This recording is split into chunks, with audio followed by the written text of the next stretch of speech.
ሰላም ጤና ይስጥልን ክቡራትና ክቡራን ቻናላችን ቤተሰቦች፣ በአሁኑ ሰዓት በመላው ዓለም ላይ ከፍተኛ ድንጋጤ የፈጠረ ሰበር ዜና ደርሶናል።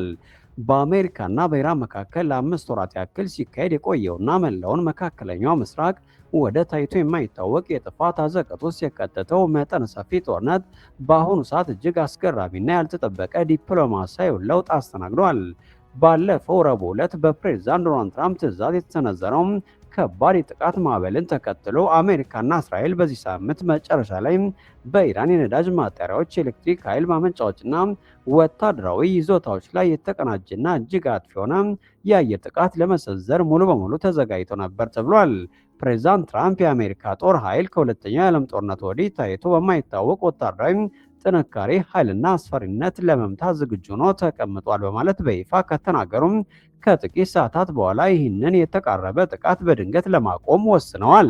ይህ ድንገተኛ የዋይት ሀውስ ውሳኔ የተላለፈው በኢራንና በሌሎች የመካከለኛው ምስራቅ አጋር ሀገራት አስቸኳይ ልመናና ጥያቄ መሰረት እንደሆነ የተናገሩት ትራምፕ የጥቃቱ መዘግየት ግን ፈጣንና አስቸኳይ ስምምነት ላይ ከመድረስ ጋር የተቆራኘ መሆኑን አስታውቀዋል። ይህ ውሳኔ በመላው ዓለም የሚገኙ የአሜሪካ ዜጎች በከፍተኛ ጥንቃቄ እንዲንቀሳቀሱ የስቴት ዲፓርትመንት ካስጠነቀቁበት አሳሳቢ ሁኔታ ጋር ተደማምሮ ቀውሱ ምን ያክል አደገኛ ደረጃ ላይ እንደደረሰ የሚያሳይ ነው። ይህንን እጅግ ውስብስብና ወታደራዊ ውሳኔ ለመረዳት የጦርነቱ አስከፊ የኢኮኖሚ ውጤቶች በጥልቀት መመርመር የግድ ይላል። ለአምስት ወራት ያክል የተካሄደው ጦርነት የዓለምን ከፍተኛውን የነዳጅ ንግድ ፍሰት የሚያስተናግደውን የሆርሙዝ ወሽመጥ ሙሉ በሙሉ እንዲዘጋ በማድረግ ዓለም አቀፍ ገበያ በአሁኑ ሰዓት በከፍተኛ የመታነቅ አደጋ ውስጥ ይገኛል። ይህንን የኢኮኖሚ ስጋት ይበልጥ ያባባሰው ደግሞ ጥቃቱ ከቆሙ ከጥቂት ሰዓታት በፊት በኦማን የባህር ዳርቻ ላይ የተከሰቱት ሁለት አስፈሪ የባህር ላይ ጥቃቶች ናቸው። የዩናይትድ ስቴትስ ኪንግደም የባህር ላይ ንግድ ድርጅት እንደዘገበው ግዙፍ ነዳጅ ጫኚ መርከብ በማይታወቅ ተወርዋሪ መሳሪያ ተመቶ የሞተር ክፍሉ ሙሉ በሙሉ ሲወድም፣ በሌላኛው መርከብ አቅራቢያ ደግሞ ከፍተኛ ፍንዳታ ደርሷል ሲል ዘግቧል።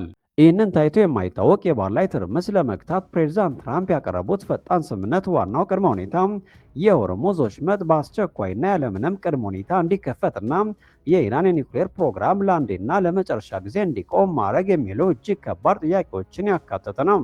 ይህ ስምምነት በፍጥነት ተግባራዊ ካልሆነ ግን የአሜሪካ ተዋጊ አውሮፕላኖች ወደ ኢራን ሰማይ ለመመለስ ሰኮንዶች ብቻ እንደሚቀራቸው ገልጸዋል።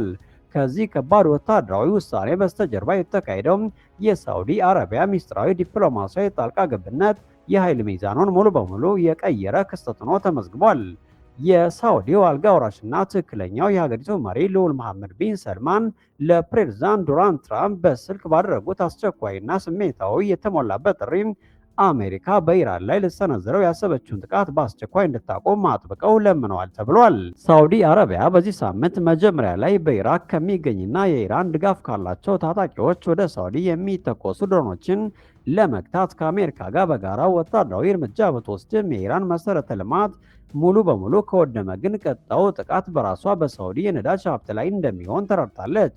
አልጋ ወራሹ ለትራምፕ እንዳስረዱት የነዳጅ ማውጫዎቻችንና የወደብ ተቋሞቻቸው በኢራን ሚሳይሎች ከተመቱ የሳዑዲ ኢኮኖሚ ብቻ ሳይሆን መላው የዓለም ኢኮኖሚም ከቁጥጥር ውጭ በሆነ መልኩ ይወድማል ብለዋል።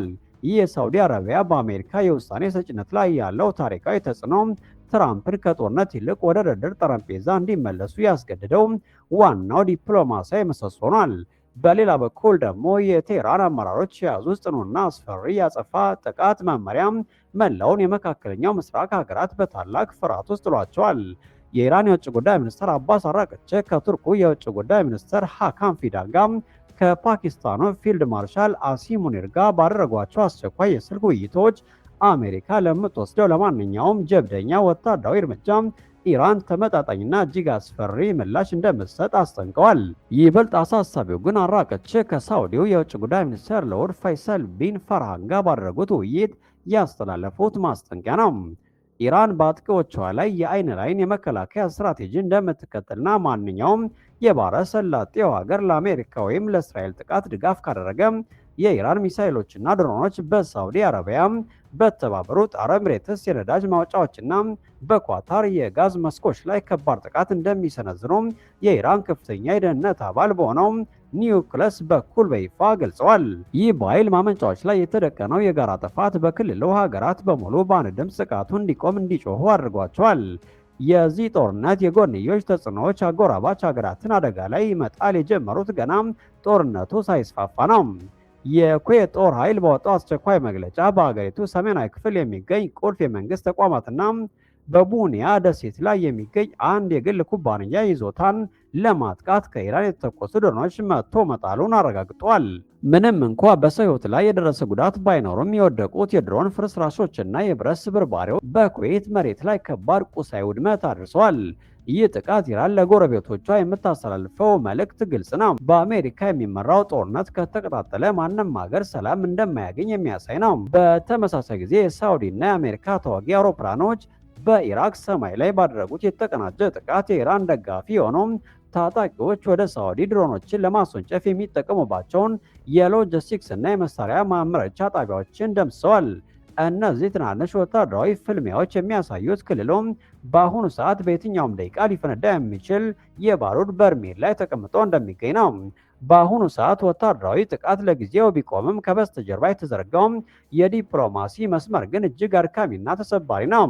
እንደ ኳታር እና ፓኪስታን ያሉ አስታራቂ ሀገራት ከአሜሪካው ልዩ መልእክተኛ ስቲቭ ስኮቭ እና ከኢራን ከፍተኛ ባለስልጣናት ጋር ሌሊቱን ሙሉ የስልክ መስመሮችን በማጨናነቅ ላይ ይገኛሉ። ዋናውና አስቸኳይ ግባቸው በኢራንና በኦማን መካከል የባህር ላይ የንግድ ፍሰቱ በሰላም እንዲቀጥል የሚያስችል ስምምነት መፍጠር ቢሆንም በዚህ ሂደት ውስጥ ትልቁ የጦርነት ካርድ እስራኤል ናት። ፕሬዚዳንት ትራምፕ እስራኤል ከእርሳቸው ጋር በጥቃት ማቆሙ ውሳኔ ላይ እንደተስማማች ቢገልጹም የቤንያሚን ኔታንያሁ መንግስት ግን ከዚህ ቀደም አሜሪካ ያደረገችውን በርካታ የሰላም ስምምነቶች ላለመቀበል የራሷን ገለልተኛ እርምጃዎች ስትወስድ ቆይታለች። እስራኤል በሊባኖስ ከሚንቀሳቀሰው ሂዝቦላና ከራሷ ከኢራን የሚሰነዘርባትን የህልውና አደጋ ለመመከት የአሜሪካን ትዕዛዝ ችላ በማለት ጥቃቱን ልትጀምር ስለምትችል ይህ ጊዜያዊ የተኩስ ማቆም ውሳኔ ወደ እውነተኛው ሰላም ይወስዳል ወይስ ይበልጥ ወደ ከፋ ዓለም አቀፋዊ ጦርነት ያሻግራል የሚለው ጥያቄ መላውን ዓለም በታላቅ ስጋት ውስጥ ጥሎታል። ውድና የተከበራችሁ የቻናላችን ተከታታዮች ይህንን አስቸኳይና እጅግ ወሳኝ የሆነ ሰበር መረጃ ስናጠቃልል ሁላችንም በአንድ ታላቅ የጂኦፖለቲካ መጋረጃ ፊት ቆመናል። በአሁኑ ሰዓት በመካከለኛው ምስራቅ የታየው ጊዜያዊ የጦር ማቆም ፍጹም ሰላም መምጣቱን የሚያበስር ሳይሆን ይበልጥ አደገኛና ውስብስብ ወደሆነ የዲፕሎማሲ ቁማር ውስጥ መግባታችንን የሚያሳይ ነው። ፕሬዚዳንት ዶናልድ ትራምፕ በሳውዲ አረቢያ ከፍተኛ ግፊትና በዓለም አቀፍ የነዳጅ ገበያ ላይ የተደቀነውን አውዳሚ አደጋ በመረዳት በኢራን ላይ ሊሰነዘር የነበረውን ጥቃት ለጊዜው ማስተላለፋቸው የወሰኑት ውሳኔ ዘመናዊ ጦርነቶች በወታደራዊ ጥንካሬ ብቻ ሳይሆን በኢኮኖሚና በፋይናንስ ስሌቶች ጭምር የሚወሰኑ መሆናቸውን በድጋሜ አረጋግጧል።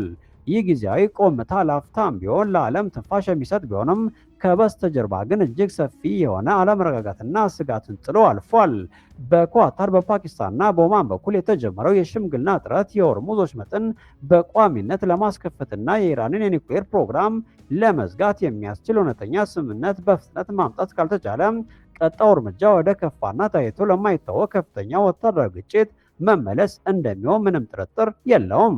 ይህ ግጭት ከመካከለኛው ምስራቅ ድንበር አልፎ በመላው ዓለም በሚኖሩ በሚሊዮን የሚቆጠሩ ሰዎችን ሕይወት በቀጥታ የሚነካ መሆኑን መገንዘብ ያስፈልጋል።